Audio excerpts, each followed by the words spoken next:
Welcome back to Primetime News. A very special welcome to those of you watching on onespotmedia.com. The St. Mary police are raising concern that persons of nefarious character are contracting criminals from other parishes to carry out major crimes, including contract killings and robberies in St. Mary. The assertion comes from head of the St. Mary Police Division, Superintendent Bobette Morgan, who says the police have been investigating these reports to include Friday night's fatal shooting in Islington. Outsiders being contracted by unscrupulous residents to wreak havoc in St. Mary. That revelation from the St. Mary police following continued investigations into Friday's shootout, which left 2 men dead and 2 illegal firearms and 17 rounds of ammunition seized. The police high command has released the identity of the 2 dead men, which adds credence to the St. Mary concern. The deceased have been identified as 26-year-old Siobhan Gordon of Smith Lane in Kingston and 38-year-old Kadini Harrison, otherwise known as Caddy, of Bacchus Wood, Islington in St. Mary. The 2 were found with bullet wounds following a shootout with the police. Investigators say Friday night's incident was part of a plan by 4 Kingston-based men to carry out contract killings and robberies in St. Mary. The cops say the plot was thwarted when intelligence led them to an area in Islington where a suspicious car was observed driving around the community. A police team intercepted the vehicle where a shootout left the 2 men dead. A manhunt is now on for the other 2 men who were involved in the incident. Public cemeteries continue to be a nightmare for local authorities. Local Government Minister Desmond McKenzie says he has gotten requests from foreclosures in some parishes, but he just cannot grant the requests. TVJ's Shamela Mitchell reports. 80% of public cemeteries can no longer facilitate burials. That statistic from Local Government Minister Desmond McKenzie. As a result of the space shortage, Mr. McKenzie says he has been getting orders to close some cemeteries, including at least 3 in Portland, but those cannot be granted. I've said to them,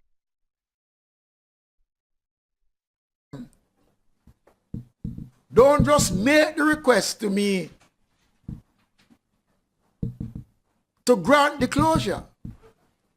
Tell me, when the order is given to close, what is the alternative you have for burial? Is something that, as I said before, is of concern. Mr. McKenzie further explained that a big part of the problem is that municipal corporations look at cemeteries as a means of making additional revenue, but they also incur hefty maintenance costs. Public cemeteries is a service that we must, as a local authority, to provide for the people. Cemeteries were not created to make a profit. It is a service that we have a responsibility. That is why the Cemeteries Act speaks to the question of pauper burial. Discussions are now underway looking at what has been done in St. Catherine where a new cemetery was constructed. But there is a challenge agreeing on an affordable fee for the burial spots. Meanwhile, Mr. McKenzie says while he has received requests for new cemeteries in Portland, identifying suitable lands is just the start of the challenge there. There are environmental concerns that are associated with where you locate a cemetery, because you have to take into consideration whether or not it is going to affect the water table. So a number of things has to be taken into consideration when you are looking to find location.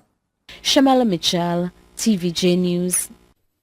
The Chief Executive Officer of the National Solid Waste Management Authority, NSWMA, Audley Gordon, says he wants to make sure Jamaica understands that the fire at the Riverton City community this morning is in no way related to operations at the dump. Mr. Gordon says he's disappointed that some are trying to convey that message to the public. The brigade says the blaze at Riverton on Sunday started at midnight and lasted some 10 hours before they managed to get it under control. Hundreds of tires were on fire, as it seems someone had purposefully set them ablaze. This area in Riverton has been a section of a community that has given a lot of problems over the years. It is not the first. We have had situations of that nature occurring along that corridor in Riverton City. But Chief Executive Officer of the National Solid Waste Management Authority, NSWMA, Audley Gordon, was at pains trying to make it clear that the fire was not on the dump site. The fire at this time is on Portland Road, which is just after you enter the community from the Spanish Town Road. We are now at the disposal site at Riverton, where, as you can see, it is quite calm over here. We have trucks going in and out with regularity. His declaration, though, was of little comfort as the smoke pollution from the Riverton community was once again on the front burner for environmentalists. The Jamaica Environment Trust, JET, released a statement on their Facebook page concerning the fire. The statement reads in part, quote, "This morning, we have once again awoken to the news of yet another huge fire in the area surrounding the Riverton City dump in Kingston. The fact that the dump continues to proliferate illegal tire burning in the communities surrounding the site speaks to poor management of Jamaica's solid waste and lack of enforcement of the associated legislation." Mr. Gordon said he was unhappy with the statement, especially since he says he spoke with representatives of JET before they released the statement. We just want to say how unfortunate it is, though, that reputable agencies such as the Environment Trust, the Jamaica Environment Trust, would have put out a statement which seeks to implicate the Riverton City disposal site in this recent fire. Well, let me just say categorically that nothing of the sort. We are not in any way, shape or form complicit in this fire. And it's unfortunate also because I have spoken with the CEO of JET before the statement and told her exactly where the fire was. There were no loss of life, but a pig farmer said he lost all his pigs because of the blaze. Lose 151 hog, 25 pregnant. Spanish Town Road was blocked off to vehicular traffic for hours to give the fire department enough room to work. That caused a traffic nightmare for some, but for others, an opportunity to enjoy a game of football. Firefighters from several stations in the corporate area fought the blaze, and at least one resident of the Riverton City community commended their effort. We need to commend the Jamaica Fire Brigade. The gentlemen them do such a splendid job. We haven't lost a house, we haven't lost a life, and we give God thanks. Kirk Wright, TVJ News. Stakeholders in St. James are still lauding last week's parliamentary and Senate decision to extend the state of public emergency in that parish. Speaking at the groundbreaking ceremony for the Pembroke Commercial Complex in Montego Bay, Mayor Homer Davis and Custos of St. James, Conrad Pitkin, said the new complex is an indication that Montego Bay is poised for economic growth once the crime level is reduced. I am heartened to know that the state of emergency has been extended, because the climate is right for business, for building. At the same time, there are challenges that we must face and we must deal with. And this is why I got so passionate about persons outside of Montego Bay who want to determine for us whether or not we should continue with the state of emergency. And I mean, I was so passionate about it that I said, well, you can't be in Kingston and deciding for us here in Montego Bay for what is good. Member of Parliament for North West St. James and National Security Minister Dr. Horace Chang also lauded the development and state of emergency extension. The Pembroke Commercial Complex is expected to be completed by January next year. Residents in several communities in northeast St. Elizabeth are again grappling with floods. The flooding has affected the Silo to Aberdeen Road and has impacted at least 6 other communities. TVJ News understands that the flood waters were up to 2 feet high in the vicinity of the Windsor Bridge. At least one family in the community of Thornton was forced to abandon their home due to the flood threat. The flooding has worsened the farming situation as several acres of sugarcane remain underwater since late April. Operators of small vehicles have also been forced to find alternative routes through the affected communities as the roadways remain impassable. Boosting agricultural export, another declared target of Agriculture Minister Audley Shaw, whose focus has been on unproductive lands across the country. Speaking at a recent farmers' meeting in Pedro Plains, St. Elizabeth, Mr. Shaw announced that the ministry will be increasing the development of a number of produce that are high in demand overseas. Scotch bonnet peppers, cassava, onion, scallion, thyme, peanuts, fruits and even cannabis. Those are just some of the produce Agriculture Minister Audley Shaw says the Agriculture Ministry will be using unproductive lands to develop. Further to his agriculture land audit, Mr. Shaw said he has asked for a report of all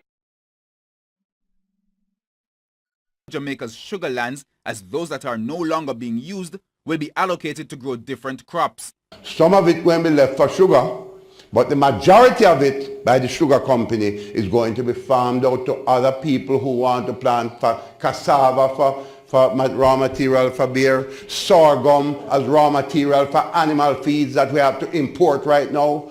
There's a whole range of things. Onions as an industrial crop that can be produced. Peanuts that we are importing from Georgia in the United States that can be produced in Jamaica.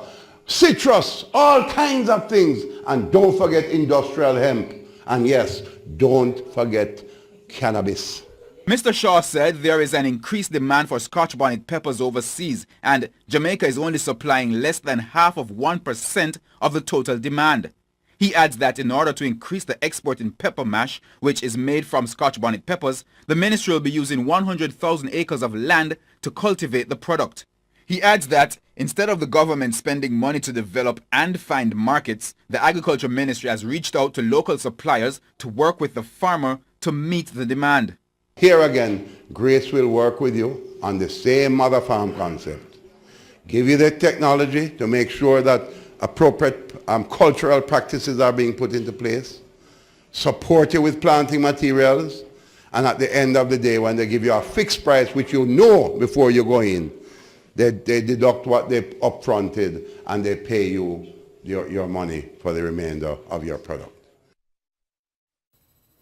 The government is set to start a $10 million road project in Claverty Cottage, West Portland. But some farmers are not too happy because they say it is not the first time they have been given that promise. TVJ's Shamela Mitchell reports. The Claverty Cottage Farm Road in West Portland is known for a number of land slippages whenever it rains. It is also a well-known farming community that produces tons of coffee. But over the years, coffee farmers have faced the challenge getting their produce to market because of the poor road conditions. So, with a $10 million road project announced by a minister without portfolio in the Ministry of Agriculture, J.C. Hutchinson, that should address the problem. What we are going to be doing, we want to see how far we can actually grade the whole of it, that at least it is drivable. And then we shingle it and roll it properly. But one thing we're going to do, and Mr. Prendergast is here, we are going to make sure that it's sloped in the right way that we take off the water. But Robert Watson, who is one of several coffee farmers, questioned the road project. According to Mr. Watson, it is not the first time that work is promised to be done on the road. He says the work would start, then stopped, leaving them in the situation they were in before. I want to find out, sir, if this 10 million, how does it relate to what was spent before with the road? All right, sir. I don't know what was spent before. So I am saying the $10 million is what is going to be spent now. Alright, so this that is going to be spent now, sir. Will that be similar to what is done already? I mean in terms of the end product. We are going to be spending $10 million starting from down at the bottom. That aside, Chief Executive Officer at the Rural Agricultural Development Authority, RADA, Peter Thompson, welcomes the move. Mr. Thompson says the RADA team has been having a challenge accessing some communities across the island because of poor road conditions, and Claverty Cottage is one of them. Part of our program in RADA is to build capacities, both for extension staff as well as for the farmers. And building capacities mean that we have to frequent the area, and in order to frequent the area, the officer has to have four-wheel drive, Minister. I mean, there's no way on earth a car could manage this road to come and visit farmers. Shamala Mitchell, TVJ News. Despite the added strain on the health system because of a recent increase in violent incidents, the health minister is reporting improvements in the delivery of health care. Dr. Christopher Tufton was speaking at bauxite company Jamaica's recent presentation of medical equipment and supplies to the Mapen Hospital in Clarendon. Decline in accident and emergency, a 20% increase in health centers, which means there is a shift now to more preventative care, which is what we have been pushing, whether through Jamaica moves or otherwise, saying to reduce waiting time initiative, which has triaged persons out of A&E into the health centers, extended hours for health centers so people can now visit them after working hours. He says the government continues to invest heavily in the redevelopment plan for the Mapen Hospital so the facility can better meet the demands of a growing population. And he says the recently launched Adopt a Clinic initiative is attracting local and overseas investments that should further improve 100 selected primary health care facilities across the island.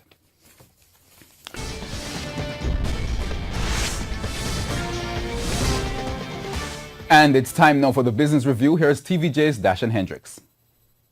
No bank, no worries. Vice President of Alliance Investment Management Robert Chino launching the company's latest innovation, a prepaid MasterCard targeting the unbanked. This partnership with MasterCard, this will help us to serve, as has been said, the underbanked in Jamaica, the unbanked. That aim aligns with the desire of the government to improve access of Jamaicans to financial services. MasterCard, along with the World Bank, is on board with doing so worldwide. Its Alliance-branded card has specific benefits for Jamaica. It's going to change the lives of people who otherwise participate solely with cash.